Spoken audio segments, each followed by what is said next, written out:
بسم اللہ الرحمن الرحیم۔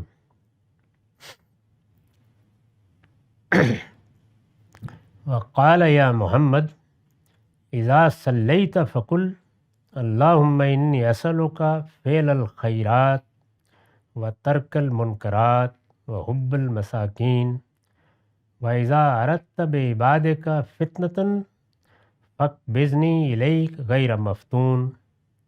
قال والدرجات افشاء السلام و اطعام الطعام والصلاۃ باللیل والناس نیام۔ یہ وہی 726 رقم ہے۔ اس روایت میں رسالت مآب صلی اللہ علیہ وسلم کا ایک رویا بیان ہو رہا ہے، یعنی جو کبھی سوتے میں یا جاگتے میں بعض آپ کو مشاہدات ہو جاتے تھے۔ اس کا پہلا حصہ ہم پچھلی نشست میں دیکھ چکے ہیں۔ اس میں یہ بات زیر بحث تھی کہ اگر گناہ ہو جاتے ہیں تو کیا چیز ان کا کفارہ بن سکتی ہے، یعنی اللہ تعالیٰ کی بارگاہ میں اس کے لیے مغفرت اور رعایت کی کیا صورتیں پیدا ہو سکتی ہیں۔ اسی ذیل میں آگے یہ بتایا گیا ہے کہ اللہ تعالیٰ کے ساتھ جب یہ بات چیت ہوئی، اس کی تفصیلات پیچھے بیان ہو چکی ہیں کہ رویا میں آپ نے اللہ تعالیٰ کو دیکھا اور گفتگو ہوئی، تو اس میں فرمایا یا محمد اذا صلیت، اللہ تعالیٰ نے فرمایا کہ جب تم نماز پڑھتے ہو تو یہ دعا کیا کرو، یعنی دعا اس رویا میں اللہ تعالیٰ نے سکھائی۔ نماز کے بارے میں معلوم ہے کہ اس کا ایک حصہ تو وہ ہے جس میں قرآن پڑھا جاتا ہے، فاتحہ، اس کے بعد قرآن کا کوئی حصہ، اور اس کے بعد کچھ تسبیحات ہیں اور دعائیں ہیں۔ تو مختلف دعائیں لوگ کر سکتے ہیں۔ رسالت مآب بھی بہت سی دعائیں نماز میں کرتے تھے۔ ایک دعا آپ کو سکھائی گئی، وہ دعا یہ تھی کہ اللہم انی اسألک فعل الخیرات، پروردگار میں تجھ سے درخواست کرتا ہوں کہ مجھے نیکی کرنے کی توفیق حاصل ہوتی رہے۔ یعنی دنیا میں انسان فارغ تو نہیں بیٹھتا، کچھ نہ کچھ کرے گا۔ دنیا میں نفس اور مادہ دونوں میں ہر لحظے قوت کا ظہور ہوتا ہے، اور نفس انسانی میں قوت کا ظہور ارادی افعال کی صورت میں بھی ہوتا ہے۔ اس میں انسان کی خواہشات، رغبات اس کو برائی کی طرف بھی لے جاتی ہیں۔ تو فرمایا کہ دعا کیا کرو کہ پروردگار مجھے ہمیشہ نیکی کے کام کرنے کی توفیق ملے، و ترک المنکرات، اور دعا کیا کرو کہ پروردگار جو برائی کے کام ہیں، وہ چیزیں جو ہر انسان جانتا ہے کہ بری چیزیں ہیں، مجھے یہ توفیق رہے کہ میں ان کو چھوڑتا رہوں، یعنی ان کے قریب نہ جاؤں۔ اگر کسی وقت کوئی میلان پیدا ہو تو اس پر قابو پا لوں، اور اگر کہیں ارتکاب ہو گیا ہے تو ان کو آگے نہ بڑھاؤں، چھوڑ دوں۔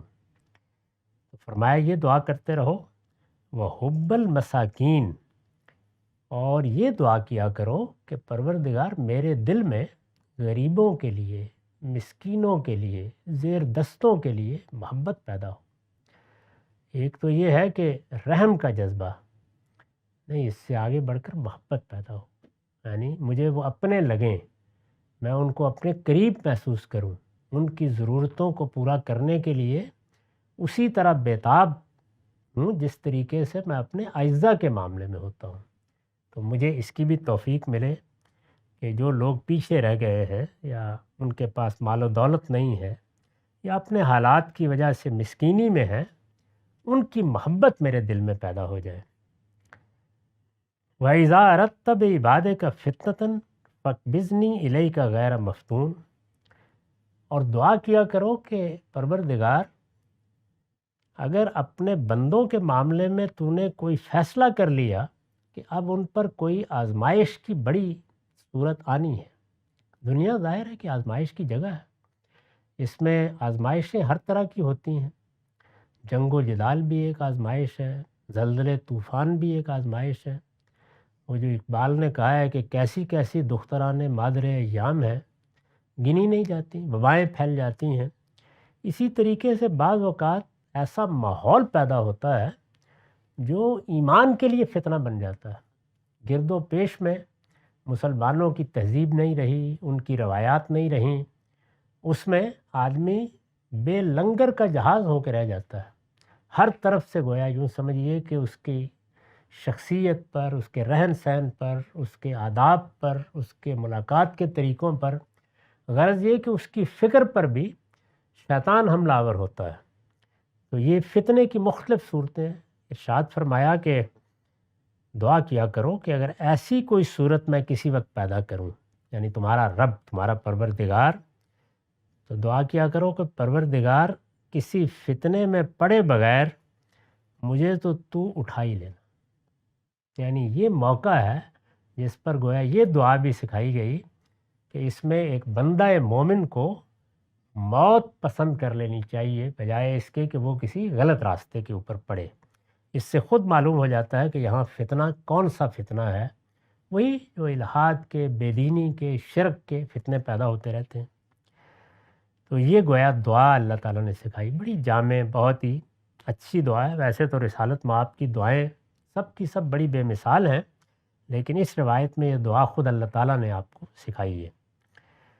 اس کے بعد مزید فرمایا، یعنی اسی رویا میں وہی جو مشاہدہ ہے اس میں مزید فرمایا کہ اب یہ بھی جان لو کہ انسان یہ چاہتا ہے کہ وہ بڑے درجات کی طرف بڑھے۔ یعنی ایک تو یہ ہے نا کہ اللہ کی گرفت سے بچ جائے، فتنے سے بچ جائے، اسی طریقے سے گناہ ہوا ہے تو اس کے لیے مغفرت کی صورت نکل آئے، وہ بیان ہو گئیں پیچھے۔ وہ اپنے درجات کی بلندی کی بھی خواہش کرتا ہے۔ تو درجات کیسے ملتے ہیں انسان کو؟ تو ارشاد فرمایا کہ افشاء السلام، لوگوں کے درمیان سلامتی کو عام کرو۔ یعنی یہ جو ہمارے ہاں ملتے وقت آداب مقرر کیے گئے ہیں، جیسے السلام علیکم کہتے ہیں، دنیا بھر میں لوگ ملتے ہیں تو مختلف الفاظ ہیں، ہیلو ہائے کرتے ہیں۔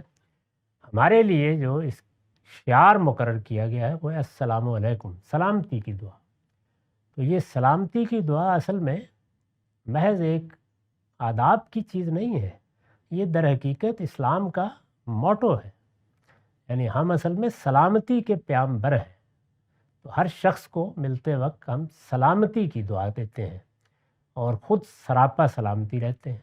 اسی کی وضاحت رسول اللہ نے اس طرح فرمائی کہ المسلم من سلم المسلمون من لسانہ و یدہ، مسلمان اس کو کہتے ہیں جس کی ہاتھ اور زبان سے لوگ بالکل اپنے آپ کو محفوظ محسوس کریں، کوئی خطرہ نہ محسوس کریں اس سے۔ تو سلامتی فرمایا اس کو عام کرو، تو اس سے درجات میں بلندی ہوگی۔ وَإِطْعَامُ الطَّعَامِ، جو لوگ بیچارے کھانا کھانے کی بھی صلاحیت نہیں رکھتے، اب لوگوں کو یہ شاید اتنا سمجھ میں نہیں آتا، لیکن قدیم تمدن میں بعض اوقات 3 دن میں ایک وقت کا کھانا مشکل میسر آتا تھا۔ کھانا کھلاؤ لوگوں کو، ان کے لیے اہتمام کرو، ان کی بھوک مٹانے کی کوشش کرو، درجات میں بلندی ہوگی۔ وَالصَّلَاةُ بِاللَّيْلِ وَالنَّاسُ نِيَامٌ، جب لوگ رات میں سوئے ہوتے ہیں اس وقت اٹھ کر اپنے رب کو یاد کرو، نماز کا اہتمام کرو۔ یہ وہی تہجد کی نماز ہے جس کو قیام اللیل کہا جاتا ہے۔ تو آپ نے فرمایا کہ اللہ تعالیٰ نے مجھے یہ تلقین کی کہ اگر درجات بلند کرنا پیش نظر ہے تو ان چیزوں کو اپنی زندگی میں اختیار کرو۔ تو اس روایت میں یہ 3-4 چیزیں ہیں اور بڑے غیر معمولی طریقے سے یہ بیان ہوئی ہیں۔ وآخر دعوانا الحمدللہ۔